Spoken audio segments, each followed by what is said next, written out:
হরে কৃষ্ণ। আজ এই রাত্রেবেলা আজকে আর রুটি করিনি, মানে আজকে একটু ভাত রয়েছে অল্প, আর তরকারিও রয়েছে। তো ভাবলাম একটু পায়েস করি, অনেকদিন পায়েস করা হয় না,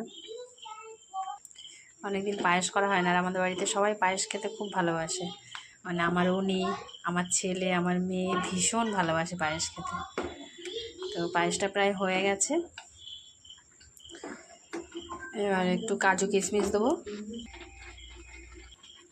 পায়েসটা হয়ে গেছে, আবার একটু ঘন করে দুধ রেখে দিয়েছিলাম জাল দিয়ে, মানে আমুল স্প্রে দুধ আর দুধ, সেটা দিয়ে দিচ্ছি।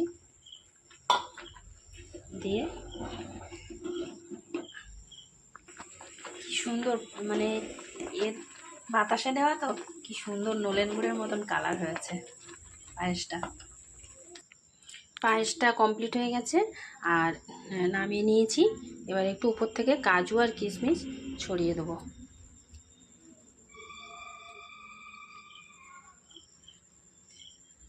কাজু আর কিশমিশটা দিয়ে বেশ ভালো লাগে। তো এই আমার হয়ে গেল রাতের ডিনার এটা। তো রাধে রাধে, আগামীকাল আবার একাদশী।